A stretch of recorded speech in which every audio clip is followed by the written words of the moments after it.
Bonjour, bienvenue pour une nouvelle vidéo du cabinet Landau Associés. Migrants, grève internationale, jusqu'où les collectivités peuvent-elles aller? Eh bien, elles peuvent aller jusqu'à des frontières qui ont été redéfinies récemment par le Conseil d'État dans un arrêt de section et qui en fait prolongent une jurisprudence extrêmement classique en ce domaine. Les actions des collectivités territoriales ont toujours par vague été limitées par le juge dès qu'on sortait trop de l'intérêt public local, qui est une notion déjà en soi qui s'apprécie au cas par cas, et en plus il y a quelques régimes particuliers, on le verra notamment pour l'action internationale, sur lequel le Conseil d'État vient d'être très souple. Il y a eu dans un premier temps beaucoup d'immixtions dans les conflits du travail, et puis assez vite les relations internationales aussi. Et puis plus récemment, les navires d'aide aux migrants en mer, notamment en Méditerranée. Et à chaque fois, le juge administratif a fait prévaloir des jurisprudences assez constantes mais subtiles. Voyons ça ensemble. Attention, il y a aussi quelques attributions particulières internationales pour les collectivités ultramarines. On en parlera une autre fois. Donc le maître étalon, ça reste l'intérêt public local, la compétence de la collectivité qui accorde l'aide et l'intérêt public de l'objet de la subvention. Ça peut aller assez loin, dans le passé, on n'avait pas retrouvé d'intérêt public local à ce qu'un département finance un équipage du Paris-Dakar ou des choses comme ça. Bon, en réalité, il y a des tempéraments à ce principe. Mais c'est vrai qu'à la base, la commune, département, région, chacun doit toujours conserver une certaine distance face aux conflits politiques internationaux et aux débats politiques ou aux conflits collectifs du travail. Donc, le Conseil d'État a censuré que les collectivités qui allaient directement s'investir dans les conflits, par exemple à l'époque des années 80 au Nicaragua. Pareil antérieurement pour ce qui est de la guerre d'Espagne. Idem pour les départements ou communes qui s'investissaient dans le débat sur l'école publique versus l'école privée. Pas évidemment pas d'aide communale à des associations purement politiques. Aujourd'hui, ça serait d'ailleurs du pénal. En revanche, je ne peux pas soutenir une grève, mais je peux soutenir des grévistes via le soutien aux familles au titre de mon action sociale. On a déjà une première subtilité. Les grèves de 2023 ont l'occasion de confirmer tout ceci. Il y a eu des censures d'ailleurs pour les communes qui ont apposé des banderoles de soutien aux grévistes, Théâtre Grenoble, Théâtre Paris, sous réserve de quelques subtilités contentieuses, mais qui tenaient un jeu de pur contentieux et de délai, Théâtre Pau, ou plus fort encore, mais il y en a plusieurs qui l'ont fait, qui ont fermé leurs services pour permettre aux grévistes de pratiquer leur combat politique et syndical. Bon, rien de surprenant.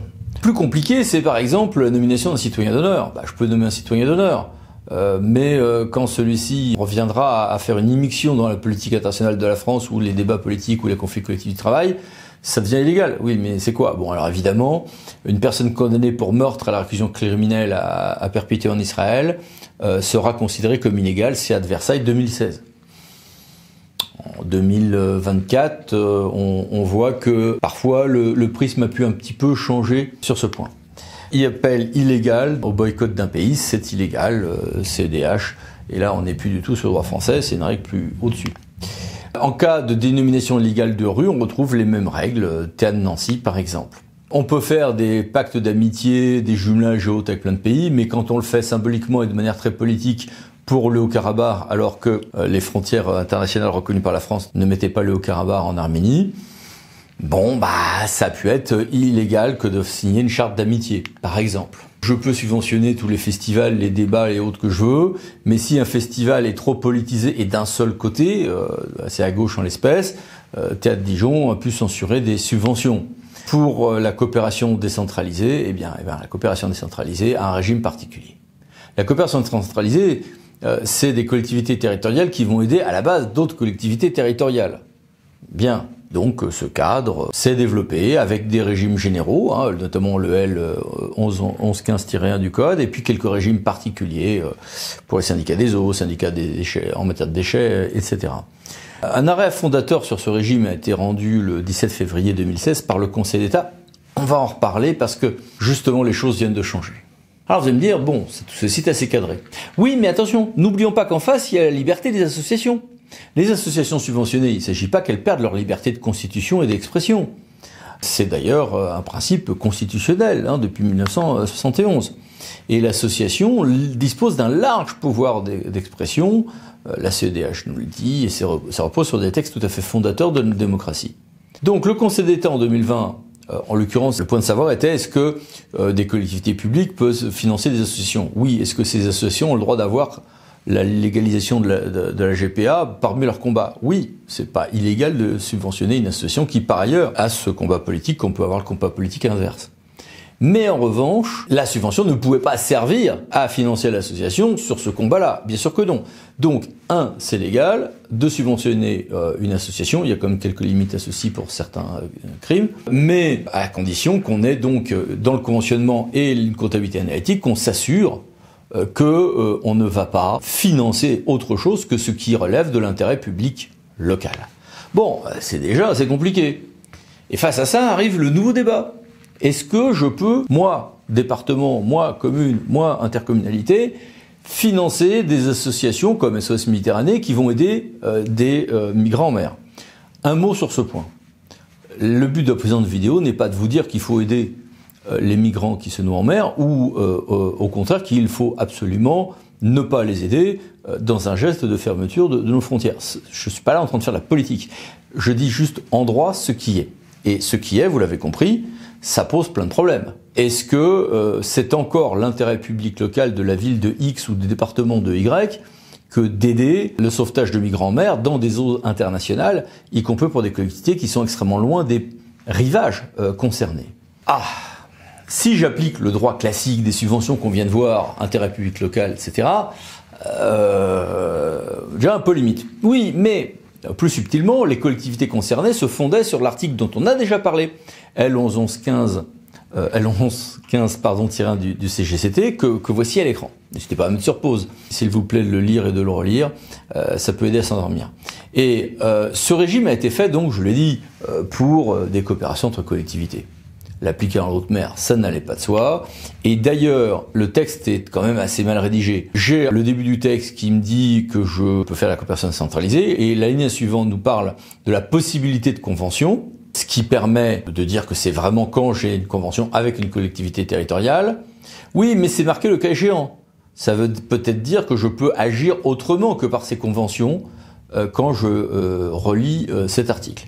Waouh! Alors, dans le passé, un TA de Lyon 2016, voici les références, avait dit oh non, il faut une convention avec la collectivité, mais je vais estimer qu'un groupe humain en Amazonie peut être considéré comme tel. Je simplifie un peu, mais le juge a été assez souple. En revanche, pour une affaire qui concernait le Kurdistan, le Théâtre de Paris avait rejeté une association au motif que la convention n'était pas signée avec une collectivité territoriale étrangère.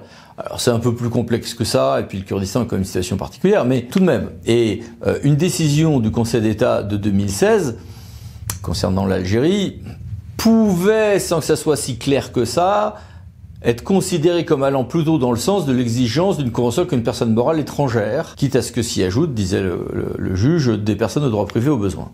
Bien. Sur SOS Méditerranée, on a eu plein de décisions, enfin SOS Méditerranée ou autre aide aux migrants, plein de décisions. Voici quelques références entre 2021 et 2023 qui s'affichent à l'écran. La plupart acceptant le recours à ce régime de la coopération décentralisée, mais par exemple la CA de Paris, dans le cas d'espèce, ne l'admettant pas. Mais dans un cas d'espèce où la délibération est assez politique, nous verrons que le Conseil d'État n'a pas eu cette lecture ensuite. Or, voici que le Conseil d'État, au fil de 3 décisions du 13 mai 2014, rendu par sa formation de section, c'est prestigieux, le Conseil d'État a précisé cet état du droit et fixé le lien entre légal et l'illégal. Bon, moi je retiens quelques grands enseignements que voici à l'écran. Regardons-les un par un. Premièrement, le Conseil d'État nous dit que je peux bien utiliser le L1115-1 du CGCT, même sans convention avec une collectivité locale étrangère. On a vu que les deux se défendaient assez solidement. Bon, dans la rédaction, les deux se défendaient. L'esprit a toujours été quand même de prévoir des coopérations entre collectivités. Quitte à être souple sur la notion de collectivité, il y a des groupes humains qui n'ont pas d'identité juridique, même dans leurs droits, mais qui sont la réalité du terrain. Bon, le Conseil d'État nous a dit pour droit que on n'a pas besoin de conventionner avec des collectivités. Le texte le permet potentiellement. Ok, très bien. Deuxième chose, le Conseil d'État rappelle qu'il n'est pas question du tout à cette occasion que les collectivités territoriales s'engouffrent dans cette voie pour ne pas respecter les engagements internationaux de la France ou interférer avec la politique internationale qui est conduite par l'État et pour lesquelles les collectivités n'ont pas de compétences, sous des infimes exceptions ultramarines. Donc il n'est pas question à cette occasion-là, on l'a évoqué tout à l'heure pour le Nicaragua ou la guerre d'Espagne, ça n'a pas changé depuis, il n'est pas question de prendre parti dans un conflit de nature politique. Et à cette occasion-là, on retrouve ce qu'on a dit tout à l'heure sur la GPA, je peux subventionner, mais je dois m'assurer que mes subventions ne vont servir que à des fins qui sont réellement humanitaires et non pas des activités politiques, même si le Conseil d'État le dit un peu autrement, ce qui impose des conventions et une comptabilité analytique et du contrôle. Bon, là, objectivement, on peut sourire quand même un peu, parce que il est évident que la frontière va être quand même parfois fine. Et puis, en l'espèce, analyse au cas par cas. Allez, n'hésitez pas à mettre sur pause et à regarder. Mais la délibération concernant Paris a été validée dans sa légalité par le Conseil d'État, alors que ce n'était pas la moins politique de toutes, mais bon, ils avaient une bonne défense sans doute. Pareil pour le département de l'Hérault, refus en revanche dans le cas de Montpellier. Et le Conseil d'État rappelle au passage que au-delà de 23 000 €, il faut une convention. Et puis ça sera l'occasion de mettre ce qu'on évoquait, contrôle, fléchage, comptabilité analytique, ce qui est quand même du bon sens. Voilà. Donc, un peu de sécurisation. Voici donc les références de cette décision. Et on voit qu'on est absolument dans une continuité en réalité assez grande, qui donne le sentiment d'une très grande rigueur juridique, qui nécessite pour les collectivités une grande prudence juridique dans la conception du dossier et dans la rédaction des actes, mais ne nous leurrons pas, par-delà cette rigueur conceptuelle incontestable et républicaine, il y a derrière, inévitablement, dans ce genre de domaine, on l'a vu sur les grèves, on l'a vu sur les conflits internationaux, on l'a vu sur le Karabakh ou autre, nécessairement une appréciation au cas par cas qui fait que l'air du temps sera également un paramètre juridique, qu'on le veuille ou non. Voilà, à bientôt pour d'autres vidéos de Cabinet Landau Associés. Vous pouvez vous abonner, c'est par là. Merci, au revoir.